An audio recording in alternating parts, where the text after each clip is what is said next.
Celebrating 50 years. Majestic Jewelers. Mask ധരിക്കാത്തതിനുള്ള പിഴത്തുക വർദ്ധിപ്പിച്ചു. 200 രൂപയിൽ നിന്നും 500 രൂപയായിട്ടാണ് പിഴത്തുക ഉയർത്തിയത്. സാമൂഹ്യ അകലം പാലിക്കാത്തവർക്കെതിരെയും മാസ്ക് ധരിക്കാത്തവർക്കെതിരെയും കർശന നടപടിയെടുക്കാനാണ് പോലീസിന് നിർദ്ദേശം നൽകിയിട്ടുള്ളത്. DGPയുടെ പ്രത്യേക നിർദ്ദേശപ്രകാരമാണ് പോലീസ് കടുത്ത നടപടിയിലേക്ക് നീങ്ങുന്നത്.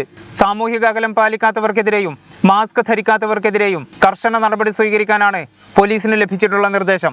നിലവിൽ മാസ്ക് ധരിക്കാത്തവരെ താക്കീത് ചെയ്തു വിടുകയായിരുന്നെങ്കിൽ ഇനി മുതൽ 500 രൂപ പിഴ ഈടാക്കാനാണ് നിർദ്ദേശം. സാമൂഹിക അകലം പാലിക്കാത്തവർക്കെതിരെ കേസെടുക്കാനും നിർദ്ദേശമുണ്ട്. കടകളിൽ സാനിറ്റൈസർ, മാസ്ക് എന്നിവ ഉറപ്പുവരുത്തണം. ഇത് പാലിക്കാത്ത കടകൾക്കും മാളുകൾക്കുമെതിരെയും പോലീസ് കേസെടുക്കും. ഓരോ പോലീസ് സ്റ്റേഷനിലെയും 3-1 സ്ട്രെങ്ത് കോവിഡ് ഡ്യൂട്ടിക്കായി നിയോഗിക്കണമെന്നാണ് DGPയുടെ നിർദ്ദേശം. ഓരോ സ്റ്റേഷനുകളിലും ഇതിനായി പ്രത്യേക സ്ക്വാഡുകൾ പ്രവർത്തിക്കുന്നുണ്ട്. വാഹന പരിശോധനയും കർശനമാക്കിയിട്ടുണ്ട്. ഏപ്രിൽ 30 വരെ കർശന നടപടികളുമായി മുന്നോട്ടു പോകാനാണ് പോലീസിന് കിട്ടിയിട്ടുള്ള നിർദ്ദേശം. കല്യാണം, വീട് കയറി താമസം തുടങ്ങിയ ചടങ്ങുകൾ അതാത് പോലീസ് സ്റ്റേഷനുകളിൽ അറിയിക്കണം. ചടങ്ങുകളിൽ 75 പേരിൽ കൂടുതൽ ആളുകൾ പങ്കെടുക്കാനും പാടില്ല.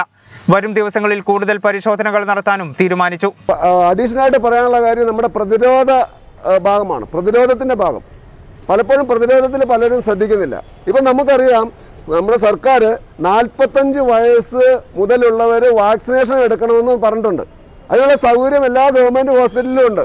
പക്ഷേ ഈ 45 വയസ്സ് കഴിഞ്ഞവർ എത്ര പേര് വാക്സിനേഷൻ എടുത്തുവെന്ന് നമ്മൾ ചിന്തിക്കുന്നത് നന്നായിരിക്കും. എത്രയും പെട്ടെന്ന് ഈ 45 വയസ്സ് മുതലുള്ളവർ വാക്സിനേഷൻ എടുത്തിരിക്കണം. വാക്സിനേഷൻ എടുത്താൽ മാത്രമേ അവർ സെക്കൻഡ് ഡോസ് എത്രയും പെട്ടെന്ന് എടുക്കാൻ പറ്റുകയുള്ളൂ.